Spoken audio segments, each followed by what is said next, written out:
तो हेलो दोस्तों, स्वागत आप सभी का आपका अपने चैनल टॉपर बनो पॉलिटेक्निक चैनल में। जी हाँ दोस्तों, हम लोग इसमें आज देखने वाले हैं साइंस का बहुत ही महत्वपूर्ण प्रश्न जो आप लोग एग्जाम में कई बार पूछे गए। ये सारे प्रीवियस ईयर क्वेश्चन है और इसका कॉन्सेप्ट भी समझ लीजिए ताकि इससे संबंधित कोई भी सवाल पूछे बिल्कुल ढूंढ के रख दो यार। तो चलो देखते हैं क्या सवाल है और उसको किस प्रकार से फोड़ते हैं। पहला सवाल दोस्तों है, शून्य परावर्तन कोण वाले प्रकाश की किरण हेतु आपतन कोण है। देखिए ये आपका एक सिंपल कोई भी प्लेन मिरर मान लीजिए, दर्पण मान लीजिए, ठीक है। अब ये आपका होता है अभिलंब। आपतन कोण और परावर्तन कोण होता क्या है? तो देखो, कोई किरण ऐसे जब इंटर करती है और इस प्रकार से निकल जाती है, ये कोण और ये कोण बराबर होता है, ये होता है आपतन कोण, ये होता है परावर्तन कोण। तो बोल रहा है क्या, आपका जो परावर्तन कोण है शून्य है, मतलब ये वाला कोण शून्य। तो देखो, जब किरण, सुन लो, जब किरण अभिलंब ऐसे सीधा 90 डिग्री में प्रवेश करेगी, 90 डिग्री सॉरी बोल रहे 0 डिग्री, ठीक है, क्योंकि अब कोई कोण ऐसे बना ही नहीं रहा, तो 0 डिग्री में जब इंटर करेगा तो ऐसे ही सीधा निकल जाएगा। तो 0 डिग्री में इंटर भी कर रहा है, 0 डिग्री में निकल भी जा रहा है, मतलब आपका शून्य परावर्तन कोण भी है और आपतन कोण भी क्या, 0 डिग्री। तो सुन लो, जब आपका आपतन कोण शून्य होगा तो परावर्तन कोण भी शून्य होगा। ऐसे ये नियम भी है, आपतन कोण और परावर्तन कोण हमेशा बराबर होता है, ठीक है। शून्य परावर्तन कोण वाले प्रकाश किरण है तो आपतन कोण भी शून्य होना चाहिए, ये आपका नियम भी है। अगला प्रश्न है, एक उत्तल दर्पण द्वारा बनी प्रतिबिंब की प्रकृति जब दर्पण से वस्तु की दूरी ध्रुव और फोकल बिंदु के बीच की दूरी होती है। तो सुन लो, उत्तल दर्पण हमेशा छोटा प्रतिबिंब बनाता है और आभासी प्रतिबिंब बनाता है, ठीक है। तो इसमें देख लो, छोटा और आभासी किसमें हुई, इसका आंसर हो जाएगा तो छोटा, सीधा और आभासी, ऑप्शन नंबर सी बिल्कुल सही उत्तर इसका हो जाएगा, ठीक है। चलो अगला प्रश्न देखते हैं। और उत्तल दर्पण को अनंत और यहाँ पर देखो कहा है कि ध्रुव दूरी फोकल के बीच, कहीं भी रखो ना, सिर्फ अनंत पर रखने से फोकस बनता है, बाकी आप कहीं पर भी रखो, ठीक है, तो फिर उसका आप जीरो पोल और फोकस कहीं पर भी रखो, मतलब सिर्फ अनंत पर रखोगे तो फोकस पर बनता है, बस इतना याद रखना। सिर्फ अनंत पर जब वस्तु रखा जाता है तो फोकस पर बनता है उत्तल दर्पण में, और हमेशा कैसा बनता है, आभासी, सीधा और छोटा। तो ये वाला सही बैठ रहा है, तो ऑप्शन नंबर सी बिल्कुल सही हो जाएगा। अगला प्रश्न है, जल का अपवर्तनांक 1.33 है, जल में प्रकाश की गति दिया निकालना है। निर्वात में प्रकाश की गति दिया है, आपको पता है कि अपवर्तनांक बराबर क्या होता है, निर्वात में प्रकाश की चाल इन बट्टे, मतलब जो माध्यम है उसमें माध्यम क्या है, जल, जल में प्रकाश की चाल हम भी मान लेते हैं, ठीक है। ये आपका फॉर्मूला होता है कि अपवर्तनांक बराबर निर्वात में प्रकाश की चाल बटे माध्यम में प्रकाश की चाल। माध्यम क्या है, जल है, उसमें हम वेग भी मान लेंगे, तो भी बराबर क्या हो जाएगा भैया, तो भी बराबर आप कैलकुलेट कर लो, आराम से कर लोगे। इधर 3 × 10⁸ था, इधर था 1.33, इधर के भागा हो जाएगा, इसको आप भाग दोगे, 3 को जब 1.3 कटेगा नहीं, मैं काट दे रहा हूँ, लेकिन भाग दोगे तो 2.26 ऑलमोस्ट आएगा और × 10⁸। तो इसका जो सही उत्तर हो जाएगा ऑप्शन नंबर सी बिल्कुल सही उत्तर हो जाएगा। अगला प्रश्न 135, एक अवतल लेंस की आवर्धन शक्ति है। अवतल लेंस की आवर्धन शक्ति कितनी होती है भैया, तो ये हमेशा याद रखना, ये सदैव 1 से कम होती है। कितनी होती है, सदैव सदैव सदैव 1 से कम, ऑप्शन नंबर बी बिल्कुल परम सत्य उत्तर हो जाएगा, ठीक। 135 का बी सही जवाब हो जाएगा।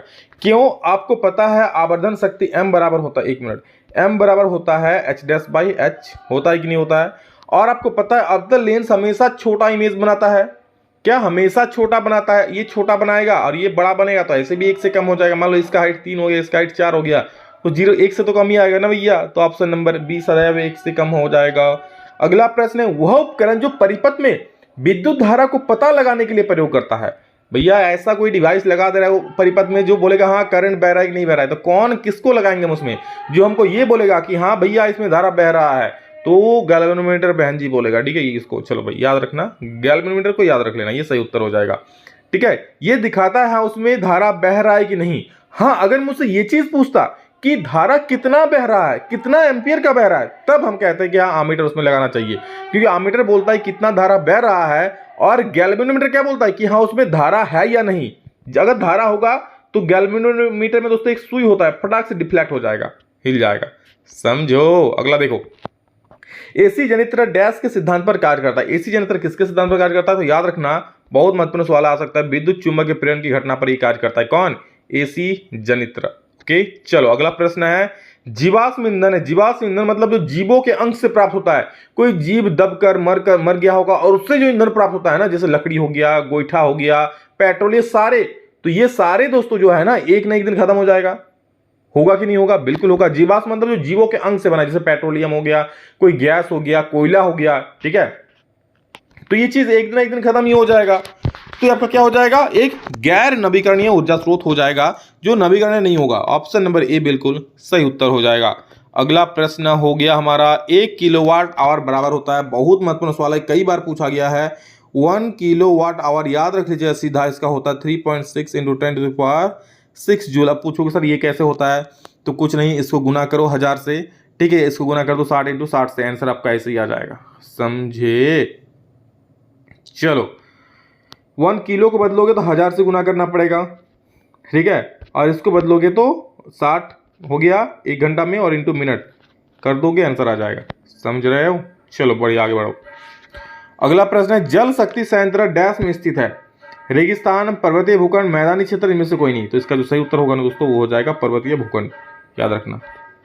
अगला प्रश्न है, 10 वोल्ट की बैटरी 20,000 कूलम का आवेश 20 ओम के प्रतिरोध में वहन करती है, 10 सेकंड में क्या कार्य है। आपको पता है कार्य बराबर क्या होता है, W = VQ होता है, VQ।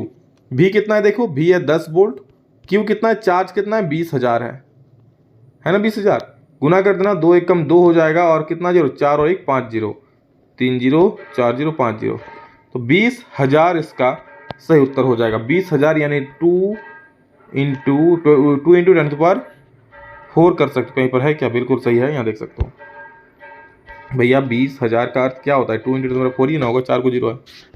अगला प्रश्न है, 2 युक्तियां समांतर में A और B दोनों बिंदुओं के बीच जुड़ी है, वह भौतिक मात्रा जो बिंदुओं के बीच समान रहेगी। तो याद रखना, जब भी दोस्तों दो प्रतिरोध को, ठीक है, दोनों वस्तु को समांतर क्रम में जोड़ते हैं, तो उनके बीच का उनके मतलब क्या उसमें समान होगा, तो उसमें दोस्तों जो वोल्टेज होता है ना वो समान होता है, ठीक है, समांतर क्रम में वोल्टेज क्या होता है, समान होता है। तो ऑप्शन नंबर सी बिल्कुल सही उत्तर हो जाएगा। हाँ, अगर श्रेणी क्रम का बात करता तो क्या होता है, तब धारा समान हो जाता, याद रख लेना, बहुत महत्वपूर्ण है। निम्नलिखित परिपथ में 10 ओम प्रतिरोधक में विद्युत धारा की गणना करो। 10 ओम में कितना बह रहा है, मतलब 10 ओम मतलब ये सेकंड वाला में कितना धारा बही, ये चीज कमेंट करके जल्दी से बोली, ठीक है। तो क्या हो जाएगा, धारा की परिगणना करो, ठीक है, धारा की परिगणना करो, मतलब इसका जो सही उत्तर आपका हो जाएगा, आपको पहले हमको धारा निकालना पड़ेगा। देखो यहाँ पर हमको प्रतिरोध दिया है, सबको पहले निकालो, ठीक है, ये हो जाएगा धारा I को होता है ना, I को पता है V/R होता है, V/R होता है, लेकिन यहाँ पर R2 है तो R2 कर दो। वोल्टेज कितना है भाई, तो वोल्टेज है 6 वोल्ट, तो 6 बटा कितना कर दोगे, 10, यानी 0.6 इसका आई थिंक आंसर हो जाएगा, कहीं पर है, बिल्कुल सही है, ऑप्शन नंबर सी हो जाएगा, समझ रहे हो।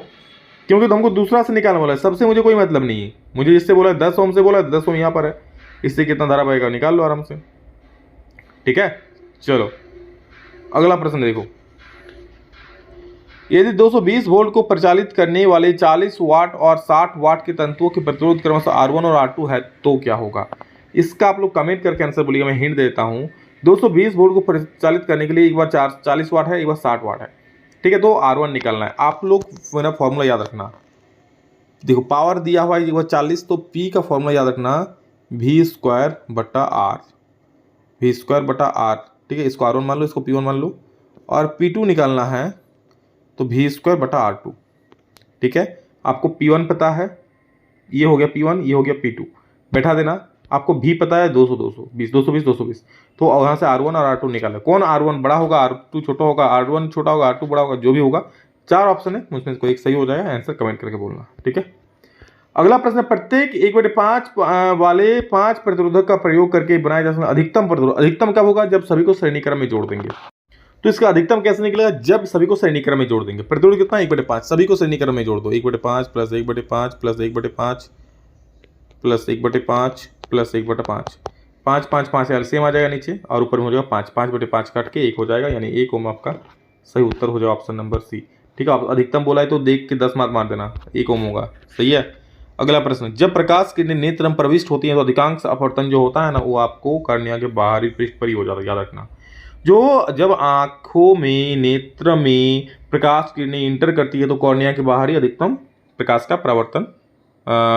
अपवर्तन हो जाता है। जब श्वेत प्रकाश वायु से कांच के प्रिज्म में प्रवेश करता है, white light इंटर्स a glass prism from air, the angle of deviation is list for, कहाँ पर लिस्ट होगा, कहाँ पर होगा, तो लाल के लिए। आपको पता है लाल सबसे कम मुड़ता है, तो सबसे कम एंगल उसी में बनेगा, एंगल ऑफ डेविएशन। डेविएशन मतलब कितना एंगल मुड़ रहा है, तो सबसे कम कौन, लाल मुड़ता है, तो लाल का हो जाएगा।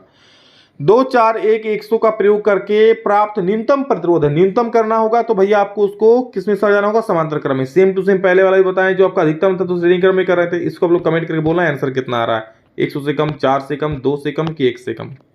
ठीक है, यहाँ पर आंसर ऑप्शन गजब में दिया है ना। सभी को श्रेणी पार्श्व क्रम में जोड़ देना, 1/2 प्लस 1/4 प्लस 1/1 प्लस 1/100 करके आप लोग देख लेना, न्यूनतम प्रतिरोध आ जाएगा। जो भी होगा ऑप्शन में चारों को उसके जिससे कम है आंसर लिख देना।